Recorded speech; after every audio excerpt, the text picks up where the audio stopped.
Welcome to the Luchi and Mutton's podcast. I am Surabhi, your host. I run Luchi and Mutton's Dog Behaviour and Nutrition, a canine care practice that's based out of India.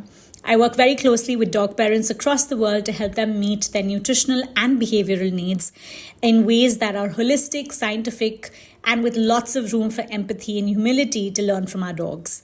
Welcome to episode number 17 of this podcast. In this one, I am chatting with Helen Moore. Helen is a certified canine behavior coach specializing in anxiety and trauma related behaviors. She's worked in the dog industry in Canada for over 14 years, and her background in nutrition gives her a unique perspective when it comes to her whole body approach to healing. She recently became a certified EFT Tapping practitioner, which is also allowing her to support human caregivers who share their lives with dogs who are struggling with just day-to-day life. In this episode, we deep dive into emotional freedom technique and tapping and how she's using them to not just find regulation for herself and her own dogs, but how she's sharing that practice with her clients and their dogs. It's an absolutely lovely episode, and hopefully you will have some incredible insights. I hope you enjoyed, and I look forward to hearing how it was for you. Hi, Helen. Welcome to the Luchi and Mutton's podcast. So lovely to have you here. Yeah, amazing. So obviously, Helen, I have been following your work for a while, because I also think that I was really fascinated by the fact that you work both as a nutrition and behavior consultant. And again, I've not seen that mix come together with a lot of people. I do very similar work as well, and so I was really excited about that. And I found out that you're now certified in EFT, right, for animals and that whole space. And I've had a very, very, very, very tiny experience with EFT, which I'm going to obviously talk to you about. And so I just felt like it was such an opportune moment to have you in here and just talk about everything related to dogs and holistic health. Yeah. I'm in. Awesome. Cool. So, tell me a little bit about, actually, let's start from there. So how did nutrition and behavior both come up for you in your journey? So I think, like a lot of us in this industry, it kind of came up because of a desire to help my own dog. I moved to Canada from Ireland in 2008 to study nutrition, but for humans. And at the end of that journey, not long after I graduated, I got my first dog, Seamus, and he was plagued with digestive issues from day one. The poor guy had chronic diarrhea, and I just couldn't get that sorted. I went the traditional route, where I went to the vets and we did the prescription food, like the dry food, the tin food. He was put on metronidazole. Nothing was working. And then I just had this thought, and I was like, well, I just graduated from a program in nutrition. Like, we have to be able to figure this out for him. So I went on a deep dive to learn more about nutrition in animals. And I switched his diet from the prescription foods, and I went to a raw diet for him. And I'm not kidding, within like 12 hours of switching his food, he had a solid poop for the first time since I had brought him home. And I didn't really know what I was doing at that point, because it was very new, but I knew from then that we were on to something. And that was the point where I kind of decided to shift my focus from humans to dogs, because honestly, I wasn't really enjoying working with humans, because I found that people just wanted a quick fix. They wanted me to tell them to go buy a supplement and take it and everything was going to work out, which I think we all know that's not the way this works. So I put my focus onto Seamus, and then another neighbor at the same time had got a puppy and they were experiencing the same sort of issues. So I helped them through that, and I was like, okay, this is what I want to do. So I really focused on the nutrition side of it for many years. And as well as those issues, Seamus would have been what a lot of people would call seriously reactive. He had a lot of behavior issues. So that led me to the behavior side of things. And in 2014, I went to the US to study under Turid Rugas. And that's where I met your teacher, Sindor. So we spent the year traveling back and forth together to learn from the amazing Turid. And through that, obviously, we know that everything's connected, right? You can't talk about behavior without looking at nutrition and the diet and the gut microbiome. So I think that gives a really great perspective when dealing with, behavior clients now, because we can talk about that side and not just the challenges that they're experiencing. Yeah, absolutely. Absolutely. And I totally echo with that, because I think that for me, I think it happened with two different dogs. I think Luchi put me on a journey of the nutrition piece. And I think when Mutton came home, because she was what would one describe as a seriously reactive dog, she put me on the behavior journey. But I think in both their journeys, as well as with the dogs that I consult with, you definitely see that link between nutrition and behavior. And you see how, and I don't even think it's just nutrition and behavior. I think it's stress and nutrition and behavior and all of those interconnectedness that you end up seeing. Yeah, there's so many factors. And that's why I think today, because, there's so much conflicting information out there. People are turning to the internet or hiring professionals that are never talking about those things. They're never talking about the impact of stress on the gut and then the subsequent impact on behavior. So I think it's great, the dog-centered care group, everything you're going, you can really see the shift and the movement to a more whole dog approach when it comes to helping our animals. And people are starting to see that it isn't a one size fits all. We can't just look at behavior and decide, okay, this doesn't work for me and I'm going to shut it down. That we really need to step back and look at it from a much wider perspective and realize that, yes, it's all intricately connected. The physical, the mental, the emotional, all of it. Yeah, it's been a wild ride. Yeah, for sure. Yeah, and I think it's so interesting, because I think it's one of those spaces where you can just keep learning and discovering, and there really isn't any end to it, right? I think it all comes down to how curious and how humble and reflective I think you as an individual can be, to just take in everything that our dogs want to offer us, but also how I think science continues to evolve, right? Yes. It's brilliant. And I think, as professionals, it's our job to keep being curious and to keep learning. And if we do think there's an end to it, then we're not doing our jobs properly. And the fantastic thing is now we have access to so many experts from around the world, bringing in different modalities and different perspectives. And that helps us to support our dog clients and our human clients in a much better way. So I'm really grateful for that. But I try and pull in from anything and everything that I think that can support them. And I think in the integrative model, that's what we have to do, right? There's no one kind of fix for this. Yeah, that's amazing. That's amazing. And I think that's a great segue into EFT and tapping. So what is EFT? What is tapping? And how did you get into it? EFT stands for Emotional Freedom Techniques, and it's tapping. It's a nervous system regulation tool. So I actually learned about it all the way back in 2008 when I was studying nutrition. I had a psychology of disease course and an energy medicine teacher, and she introduced us to it. And I did a little bit, but I didn't really get into it because it wasn't for me at the time. I came back to it last year in May because I think, like everyone, after the last few years that we've had, I wasn't dealing with stuff. I was kind of just, packing it down. We had the pandemic. Both my parents got really sick. My mum was dealing with cancer. My dad had open heart surgery. I couldn't go home for either of those. And for anyone living away from home, that brings up a lot of guilt. Seamus passed away in 2020. Then the September of 21, our shop dog, Hector, we basically co-parented him for almost a decade. He died very suddenly. And then Kiki got sick. And then there was other stuff just going on in my personal life. And I just felt kind of out of control. And traditionally, I'm not one who would be, let's say, emotionally intelligent. I'll say that.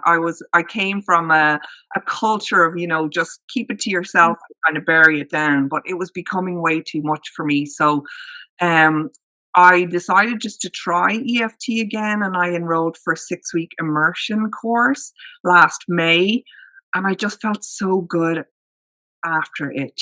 Like I felt like I was, for the first time ever in my life, actually allowing myself to feel things rather than just distracting myself or numbing myself and, going along with that attitude of, well, let's just get on with it, because that was not serving me.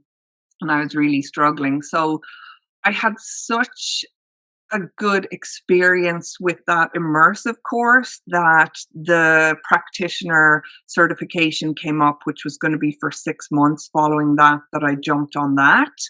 And really, I started off just for myself. Like, I wasn't even thinking about dogs or other animals when I began.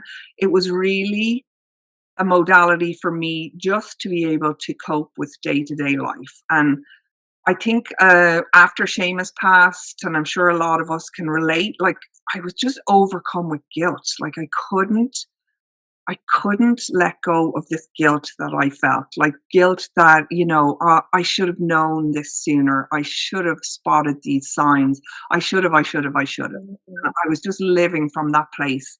And it was just a horrible place, because it was kind of, was almost sullying my memory with him, because I couldn't think about him without automatically just going into this kind of spiral of guilt. So the tapping really helped me to work through that. And as I learned more and kind of investigated a bit more, I discovered that people are using this for animals. And Dr. Laura Donaldson talks about it a lot in her slow thinking philosophy, and she uses EFT tapping for a lot of her clients who are dealing with anxiety and trauma. And what I noticed in the last few years was the people that were coming to see me with their dogs were dogs with extreme anxiety. Like, Mm. these dogs, a lot of them had come from abroad. And I don't know if you have much experience of that where you are, but there's been a huge trend here in Canada and in Toronto of adopting dogs from foreign countries in the last few years. And I think with the pandemic, that kind of, Mm. as the demand got so high.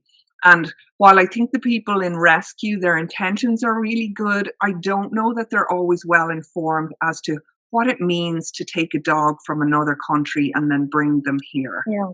And a lot of these dogs are sometimes, free roaming dogs or street dogs. And all of a sudden they're being put on an airplane, shipped to a new country. This unsuspecting family picks them up, and then they have them in their house and they're like, oh my God, what's this? Mm. It's not what they imagined in their heads. And they don't have any support for it. And I was noticing that the people themselves were really struggling the most, Mm. Some people were prisoners in their own homes. They couldn't leave Mm. because the dog was freaking out. They couldn't take them on walks because the dog couldn't cope outside. So I really started to notice that there's a missing piece when we are working with these clients, and that's the support for the humans. So I thought this is going to be a really fantastic way to support them, because, if we're not regulated, that has an effect on our dogs. And not to say that we're causing stress or anxiety for them, but we can be adding to the stress of the household by not regulating ourselves. So I started to work, with caregivers directly, and then I started experimenting with Kiki, just tapping for her, just to support her physical body, but also just her mental state, because she can get quite restless sometimes, and she's pacing a little bit and she's not really sure, does she want to lie down? Does she want to be outside? So I started to experiment with the tapping with her, and I just found it had such a huge effect on her, just to calm her. And it would almost send her into this very deep trance-like state. So I was like, oh, there's definitely something to this. So I have been trying it out on her.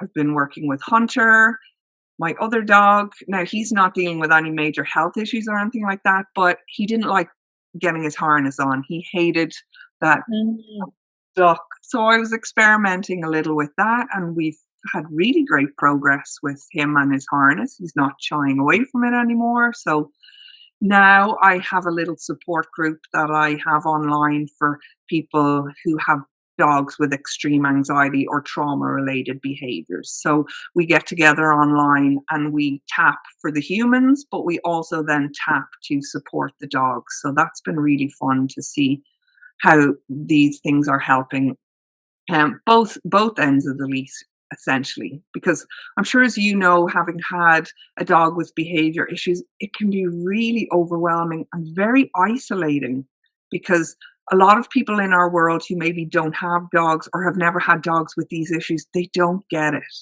And they just think like, well, you're over the top, or you're overreacting, or why don't you just do X, Y, and Z? So people don't tend to talk about it or share their experiences. So I think having a group of people who know what you're going through and being seen and heard in that space is really beneficial. So it's been a really great learning curve for me to see how this can help both the dogs and the humans.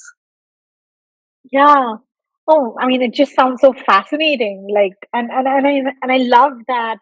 I love that integration, right? Because I think what you're also, I think what you're achieving in that space when you have the human who's regulated and then the a regulated human helping a dog regulate is you're creating such a ripe environment for co-regulation, Yes. right? And it all feeds into each other, because the more that we can co-regulate with each other, the better we also get at self-regulation.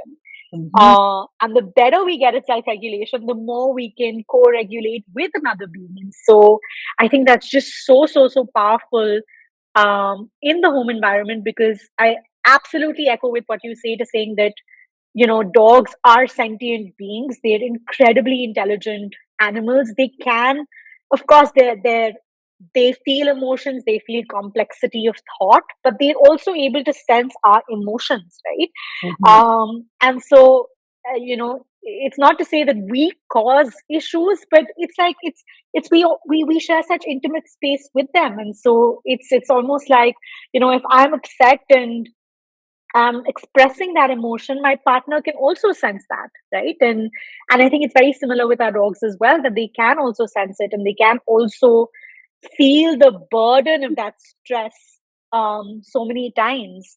Yes, Yeah. it's huge. And also, you know, if you have a dog who has major behavior issues, say outside the house, like we all tend to get into a very heightened state before we even leave, right? I know with Shane, like before I'd even go out the door, I'd be like, oh my God, is there going to be a skateboard? Will that kid be running by? Will Brenda up the street be wearing her giant sun hat today? Like you are projecting before Yeah. of what could possibly go wrong before you've even left the building. And that can have a huge impact as to how that walk is going to go. So what I found with the EFT and different sort of breath work and things like that is we can really get out of our minds, and that's the stories of our minds and the anticipation of what's going to go wrong, and come back into the present moment and kind of we are a little bit more regulated, and that helps our dogs then when we're out, because if we're already heightened, they can feel that. So now they're like, okay, we're tense, like what do I need to be worrying about? So it has been really powerful just to help myself, but also these clients that I'm working with, to just kind of check in and be like, okay, where is my head at? What am I noticing in my body? And can we just take, even if it's 30 seconds or 2 minutes, to just come back into the present and shift this energy from a place of anxiety to a place of a little more calm. It's been really, you know, powerful for these dogs. Yeah. And can you tell us a little bit about like how does tapping actually regulate the nervous system? Like how does So that happen? tapping comes from the fact that we tap directly on the body. So those who are like, tapping is described, it has its roots in ancient traditional Chinese medicine, and it's kind of coupled with techniques from modern psychology. So it's based on the meridian channels of the body, which are the energy superhighway of our bodies. So, for example, if I get activated with a really intense emotion, like we'll take the grief I talked about earlier, and I'll feel that in my body. And then that can get trapped in the body. And if we're storing all that, we can make ourselves physically sick, right? But by tapping on certain acupressure points, which are located all over our body, these acupressure points are linked to different meridian channels. And then those meridian channels are in turn linked to an organ system, which is then linked to an emotion. So say, for example, I feel overcome with this grief. I can start tapping and talking about what this grief is bringing up for me. So I'm talking about something that's very stressful, but the tapping signals to the amygdala and to the body that I'm actually safe in this moment. So we can talk about things, this stress, this intense emotion, while telling the body that we're actually safe. And that helps to lower the intensity of the emotion. And we actually have the capacity then to clear it and shift it and get that energy flowing through the body as it should. So it's very, very powerful. And now it is becoming a lot more mainstream. Like you'll see a lot of people talking about it, and it's used in conjunction with talk therapy a lot, because talking about our problems, while very beneficial, it doesn't always help us to move through them. So tapping has the ability to kind of help you get to the root of it faster and clear it out, so we can kind of get on and move through the world in a more regulated way. Right. And do these meridian channels show up very similarly for dogs as well, or are there differences? No, they show up very similar, and actually the points are quite similar. So like we have points on the inside of the eye and the outside of the eye, which the dogs also have. And I'll give you a good book recommendation a bit later, which has great diagrams of that. And there's two ways to do it for our animals. We can tap directly on them if they're open and receptive to it, or we can tap for them. We can surrogate tap for them. So we could tap on the points while setting an intention to support the animals. So anyone who's familiar with Reiki or any of those kind of energy treatments know that we are energetic beings. So we have the capacity to affect another's energy field without physically touching them. So Kiki really likes me tapping on her, Hunter not so much. So I will tap directly on her, but I will surrogate tap for him. And then obviously I would never just start touching another person's dog or a client's dog. So if I am working to kind of help a dog I don't know very well, I will always surrogate tap for them. But each is just as powerful, you know? Yeah. And I think I'm just thinking about,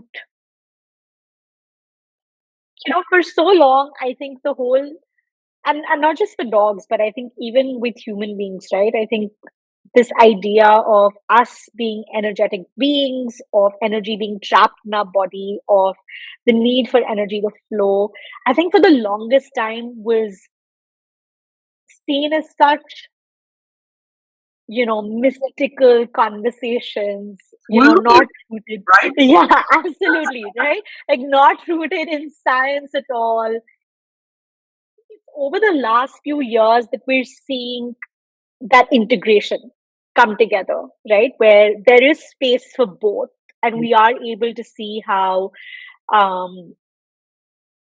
we are able to hold space for all of the scientific medical pieces, but also hold space for bodies being these vessels of energy, right? And that energy getting trapped and the need to release that, and the link between, energies and disease and all of those things.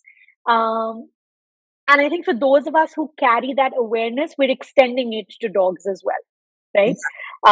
We're just so similar, and especially dogs that have experienced trauma like that.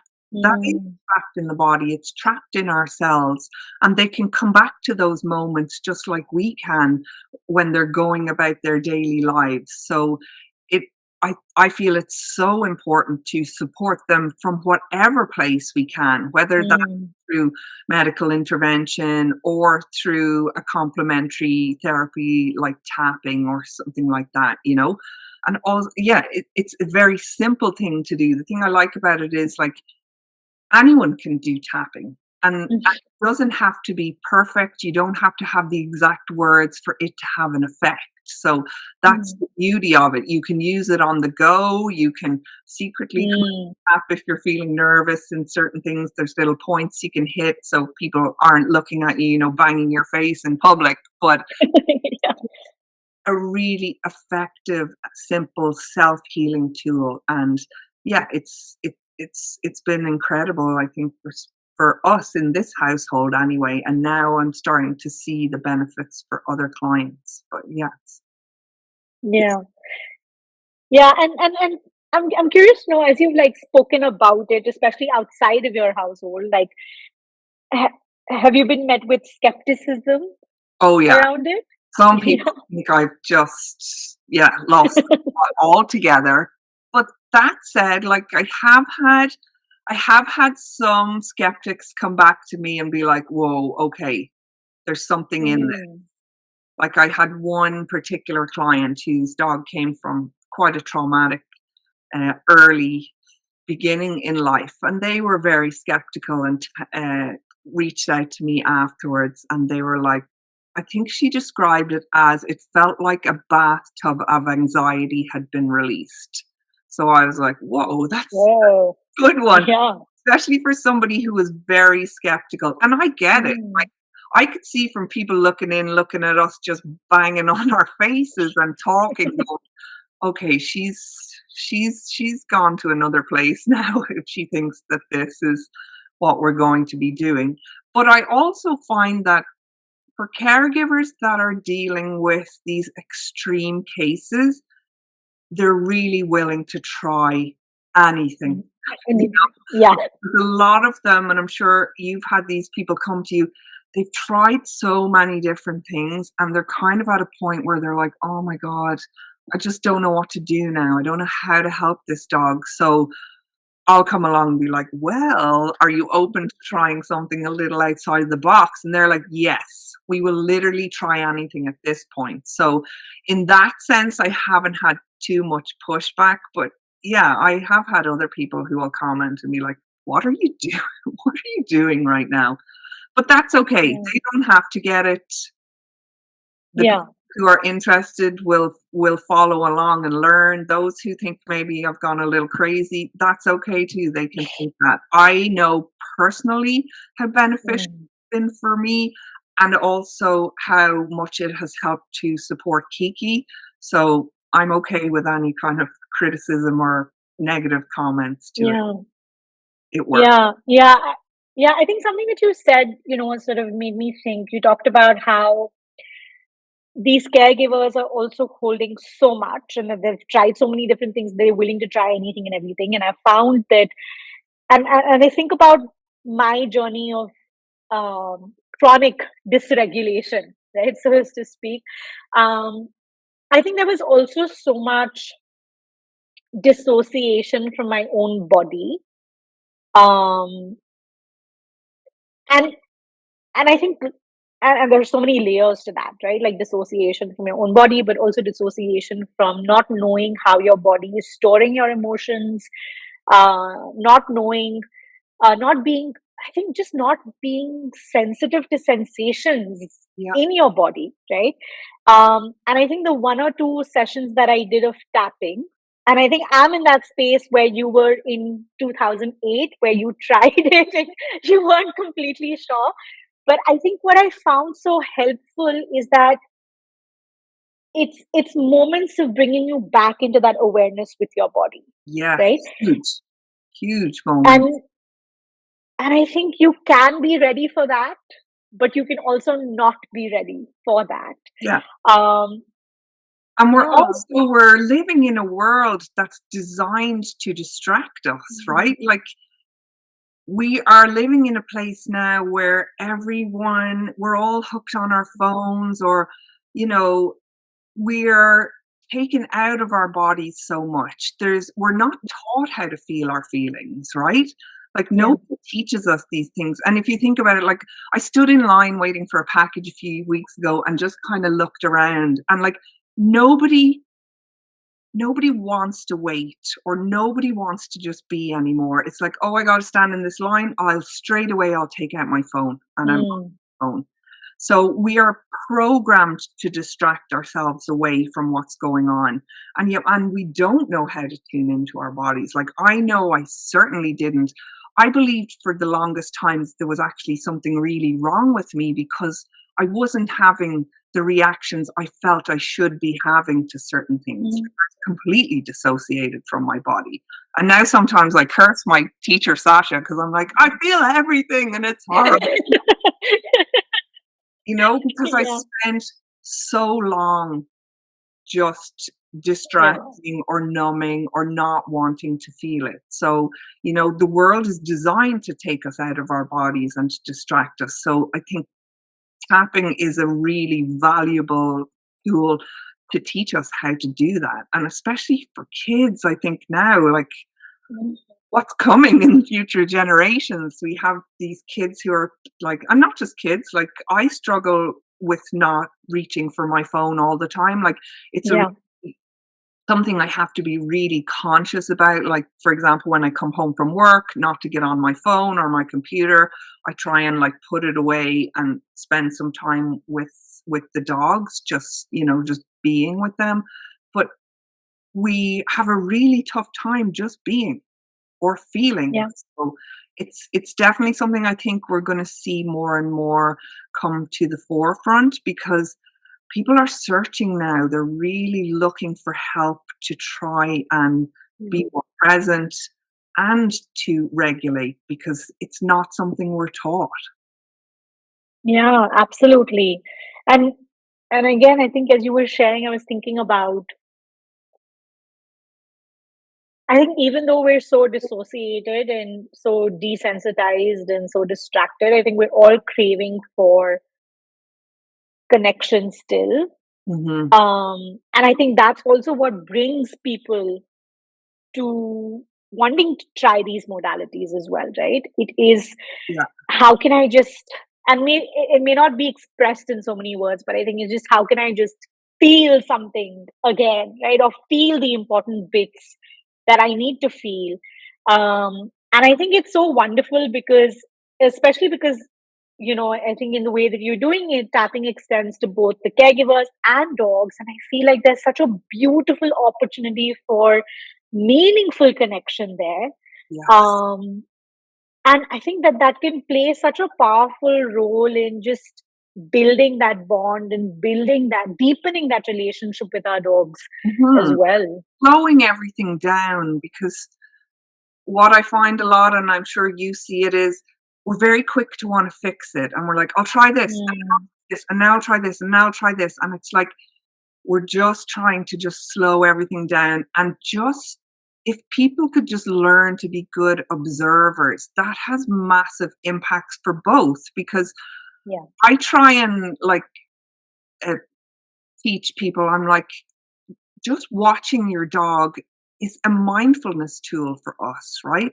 Like a simple thing I get people to do is, I'm like, okay, like if you're out walking with your dog, put your phone away.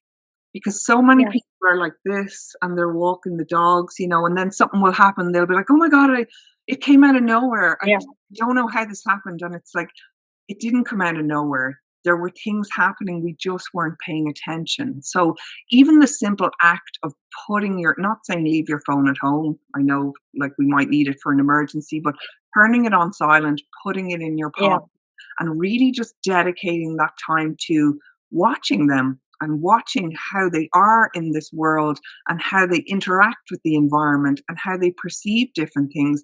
That can teach us so much about the individual in front of us. It also helps us, recognize if they're struggling or if they're stressed out, and then know how to intervene them out. But it also just brings us into the present moment, because there's not a lot of time in our day where we're actually just being or just existing without doing some sort of task. So yeah, it really can have profound impacts on that relationship, and also building that two-way communication, which I think is very important, but lacking a lot in our relationships with them these days. Yeah, for sure. Yeah. Helen, tell me something, because I was going back to and my brain keeps jumping between different thoughts at all points in time.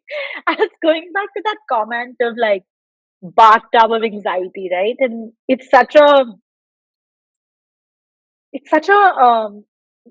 paints such a vivid picture, I think, of what that experience was.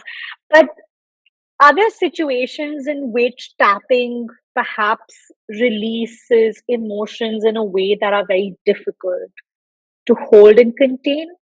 Yes, like there's definitely certain situations, like if somebody was dealing with massive trauma or something like that, it's very important to work with a practitioner so they are able to hold space and work through those. And there's various different techniques within tapping to help people deal with very intense emotions. So so you're not maybe directly going into a very traumatic experience. We might kind of start on something a little less and kind of work around, because yes, you don't want to bring somebody into something that's so overwhelming that they get stuck in it. And the thing about it with tapping is there's all sorts of embodiment things that we do also. Sometimes the tapping is not going to shift what feels in your body. So then we might have breath work or simple things like just movement, like shaking. And that's where we can learn from dogs, because we know they have something happens to them and then they immediately shake it off. And that's them shifting that energy. And shaking is a very powerful thing for us to do.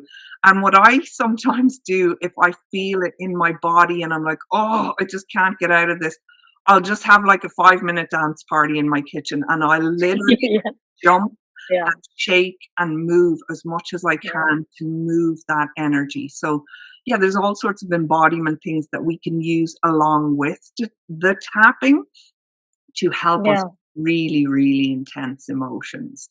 But for people experiencing like major trauma, we want to set it up so we have a trained professional to help those through. And I say this because that's the experience that I wanted to also talk about. When Mutton passed about 4 months ago, that's when I was trying to do a little bit of tapping for my own self, and this is before she passed, so this was in the days leading up to that. And I think I did a session or two, and I definitely felt like a shift. And then the person that I was working with also suggested that I do a little bit of tapping for Mutton as well, because again, towards the end, she was extremely restless, she was uncomfortable. And, even now when I think about it, I get goosebumps. So the day that she passed, we were at the vet. She was getting her treatment, and I could see that she was getting really restless. And so while she was lying down, and it was a quiet, calm environment, I was tapping for her. And Helen, a few seconds after that, she passed. Wow. And I was just like, oh my God. Wow. And I think in that moment, and I have goosebumps even now, in that moment, I think I was very quick to recognize two things. I think one was, what is this helping release, right, in that moment? But I think that was also why I asked you that question, because it happened in such a way that the outcome of it, like, I wasn't ready for it. I didn't anticipate that outcome. Right. So I think that's when I was like, oh my God, yeah, this is scary. I think that's what I took away from that. Yeah. Wow. That's amazing. And to be able to give that gift to them, right? To let them know that it's okay, Yeah. And they're always I remember, as when Seamus passed, it was the most heartbreaking thing ever, but it was also for me a very beautiful experience. And I don't quite have the words to describe what I mean by that, but there was such a deep connection between us in those last few days and those last few moments. And I had an animal communicator read for him because, you know, you go back and forth like, do I do it now? Am I Yeah. doing the wrong thing? Oh God, I didn't know what to do. And Seamus kept doing this thing to me in those last few days where he would just kind of approach me and kind of stare and then move back. And I was like, what's going on here? So I had booked his appointment. The vet was coming like for the euthanasia, and I only got that report like the night before. And the animal communicator wrote, she's like, he's trying to tell you, he wants to know you're okay to let him go. And she described his movement. She was like, he's coming up to ask you to tell him it's okay to go.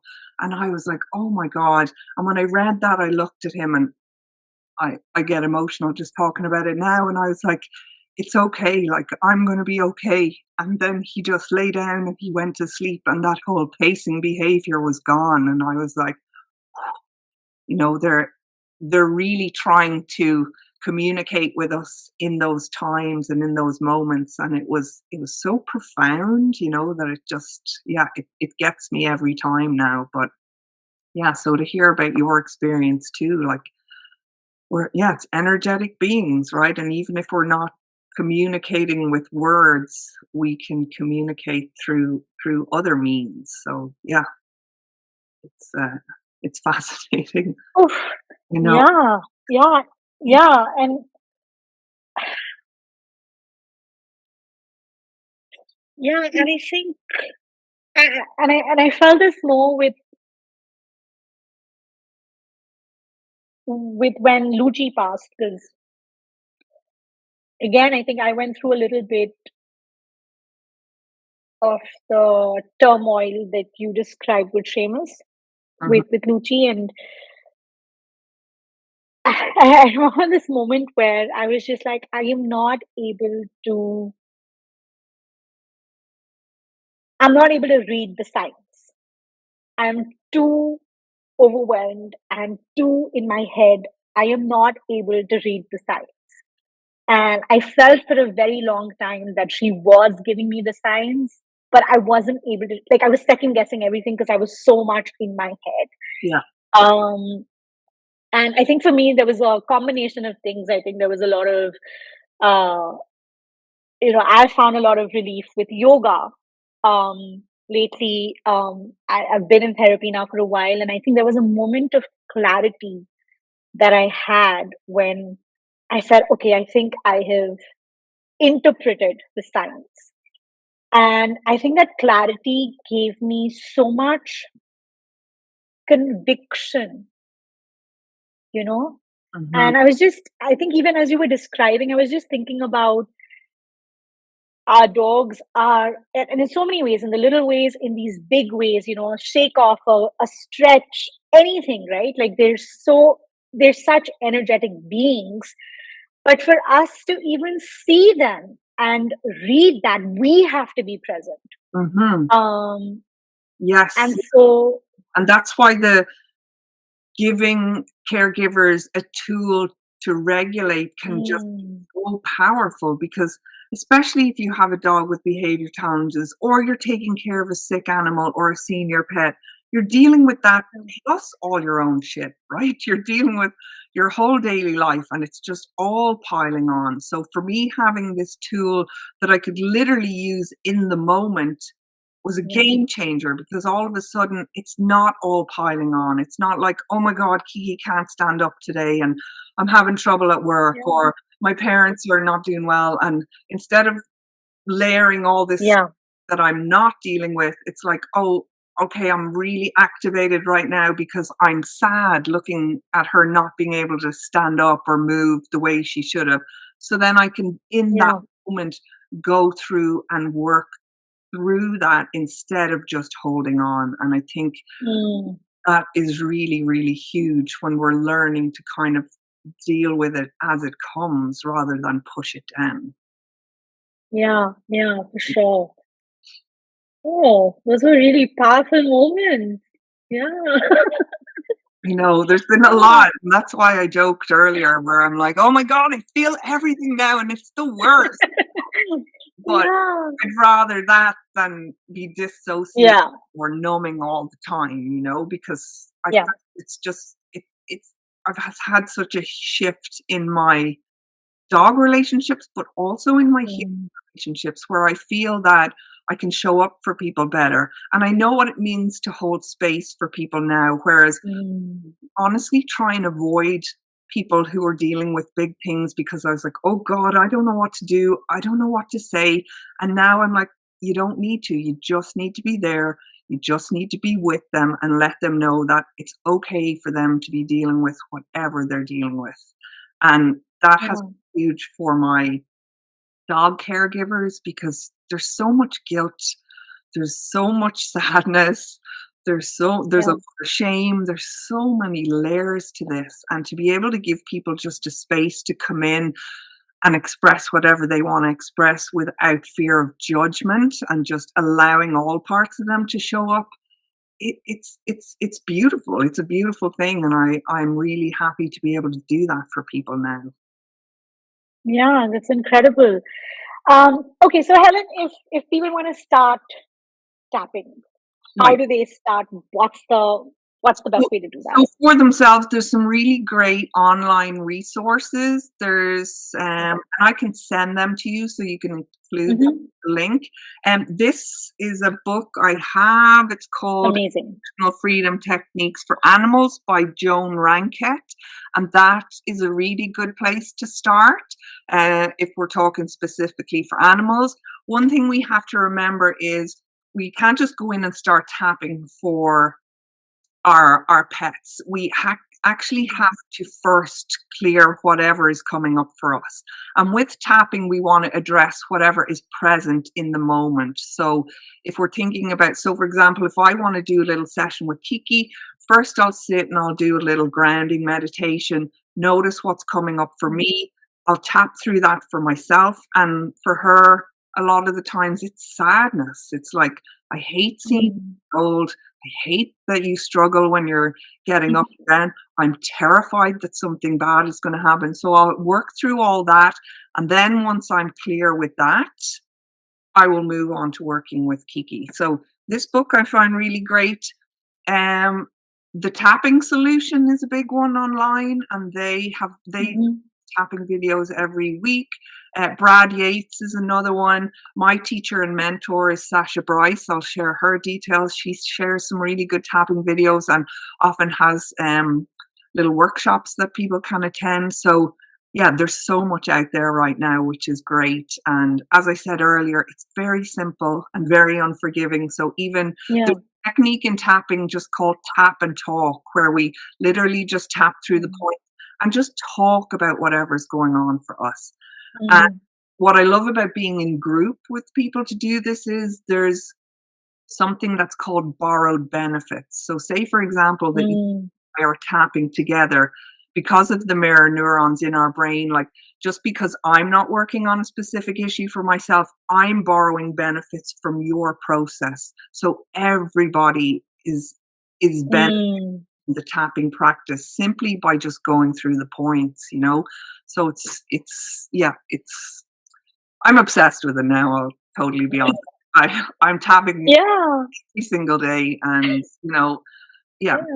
because I just feel like I can cope better in my world. I'm not getting into those places of like where I'm frozen with anxiety, or I'm just stuck in the stories of my mind where I'm like panicking about the future or something that happened long before. Like, Mm. I have a really amazing tool now just to manage things in day-to-day life. Yeah, that's amazing. And how does the circle that you mentioned for caregivers and their dogs, is that open to people across the globe? How does that work? It will be on the one I'm doing right now is kind of a little tester because, Got it. as I said, I started off doing the tapping for myself. I wasn't exactly sure of how a group like this would work for my dog Mm. caregivers. So I picked caregivers who are dealing with literally the most extreme of cases, and I asked them if they would be willing to kind of help me shape this into something. So we're about 4 weeks into a 6-week program now. So that's given me a kind of really good idea of how to build this and position it. So I am working on that currently, and then I will open it up to the general public. That's so exciting. Yeah, no, I'm so excited about that. it's been really great because I really honestly I was like, I don't know what I'm doing. We're just going to start here and see how this works. But the feedback has been really good. So yeah, that will be coming soon. Amazing. I'm really, really looking forward to it. That'll be lovely. Yeah. Yeah, it's been great. Yeah. Awesome. All right. I think with that, we are going to end this episode. Helen, thank you so much. This was just beautiful and lovely. And I think that, we're sitting in different parts of the world, in different time zones, but I think all of your beautiful energy is just radiating through this conversation. So thank you so much for gifting this to us. This chat today. I really enjoyed it, and hopefully we can talk again in the future. Absolutely. Thank you so much. Have a great day. Bye. Bye.